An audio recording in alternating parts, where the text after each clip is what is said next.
พี่น้องมือนี้เบิ้ลปทุมราชนุกธนาดลแล้วก็คู่เตยอภิวัตรพากันไปหิ้วใจร้องเพลงปลอบใจบรรดาญาติที่อยู่ในศูนย์พักพิงของกันจอมพลังพี่น้องเอ๋ยบรรดาญาติที่เพิ่นไปล่อญาติเพิ่นติดอยู่ในตึกถล่ม30ชั้นนะเพราะว่าสิเป็นพ่อแม่ก็ไปทาลูกทาเต้าพี่ป้าน้าสาวก็ไปทาพี่น้องป้องไปเพิ่นอยู่ติดอยู่ในตึกด้วยมีความหวังพี่น้องเอ๋ยหวังว่าลูกหลานเฮาสิออกมาหวังว่าพ่อแม่สิออกมาหวังว่าอ้ายใหญ่สิออกมาด้วยความปลอดภัยแต่ก็อยู่ด้วยอาการที่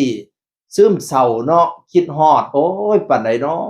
ลูกเฮาสิออกมาปานใดน้อพ่อเฮาสิออกมาเออ นั่งถากด้วยความซึมเศร้าเหงาหงอยพี่น้องเอ่ยบรรดาศิลปินก็เลยพากันเข้าไปหิ้วใจไปร้องเพลงปลอบใจหุ้นกันจอมพลังบอกว่าต้องการสิพ่อผู้ใดว่าซั่นว่าล่ะเราตั้งศูนย์พักพิง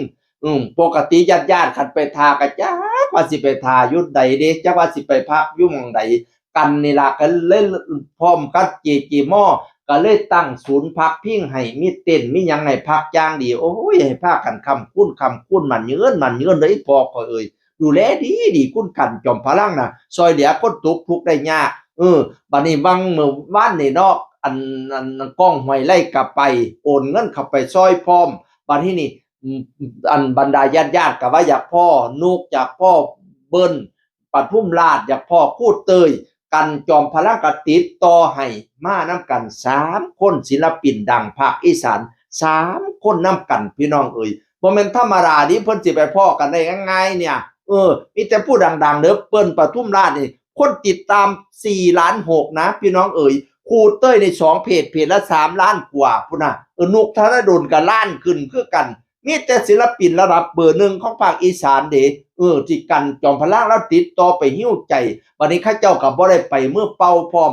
โอนเงินไปซอย500,000 กว่าบาทพี่น้องเอ่ยกันแล้วบอกว่าเพิ่นโอนมาหลังบ้านเพิ่นไม่ได้ให้เปิดเผยนะแต่ผมอยากนำเสนอพะนะว่าน่ะส่วนที่เปิดเผยเบิ้นก็เปิดเผยว่าเจ้าของนี่โอนเงินค่าตั๋วส่วนตัวนี่100,000เด้แล้วการพูดเตยนี่ก็100,000เด้แล้วก็ร่วมกันอีก500,000พี่น้องสาธุให้พากันค้ำกำคูณเด้อบักหลาเอ่ยเป็นตัวอย่างที่ดีของศิลปินชาวอีสานพี่น้องแล้วว่าเราไปก็ย้านคนว่าอยู่ว่ามาพากันมาหาแสงอยากได้ชื่ออยากได้เสียงแต่ลึกๆก็คืออยากมาซอยบ่แม่นว่าอยากมาหาแสงแบบมาหาหยังเด้อว่าซั่นว่านั่นน่ะย้านคนว่าอยู่บัดนี้กันก็บอกว่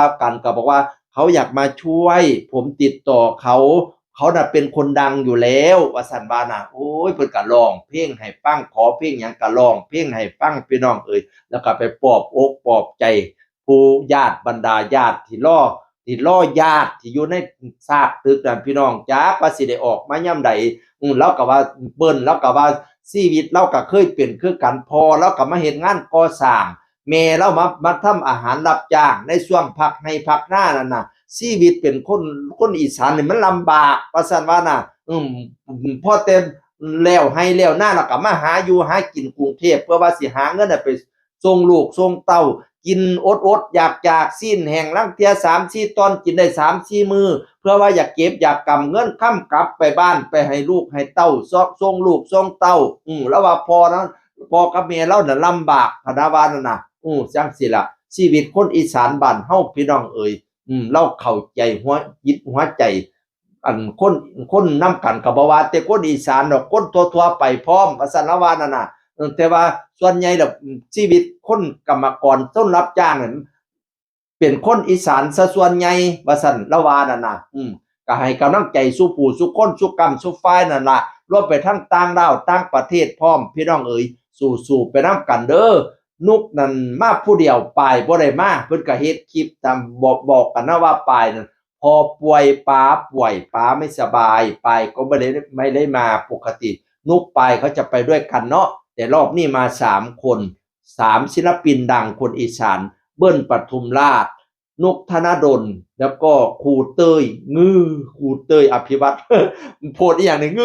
คนกดไลค์เป็นหลายหมื่นเด้อคนดังเด้อนี่เด้อ โอ้ยพากันดังไปหนาพากันปังไปหนาเด้อให้คนฟังคนส้มนิยมส้มชอบบ่ล่ะเอ้ยเฮ็ดหยังก็หุงเฮี้ยงเลี้ยงเหลี่ยมกินจะได้บกจกจะได้ลงเงินคำแก้วไหลมาแน่นอังให้ได้นั่งเป็นเจ้าคนเว้าซาลือเด้ออีพ่อข่อยเอ้ยพากันแข็งแรงพร้อมเป็นกำลังกำลังใจให้ซึ่งกันและกันพี่น้องเอ้ยมันยืนร่ำรวยแล้วก็รวยอีกรวยโดนฟ้าเด้อกล้องอันเบิ้ลปทุมราชนี่สิจัดอันมหาอำนาจเฟสติวัลครั้งที่1พากันไปสนับสนุนเล่าแน่จัดเฟสติวัลครั้งแรกของจังหวัดอำนาจเจริญกายเจ้าปังเจ้าดังๆเด้ออีพ่อข่อยเอ้ยอันสุผู้สุคนนั่นล่ะเสียงอื่นคนเก่าเว้าสู่ฟังสวัสดีครับสวัสดีครับ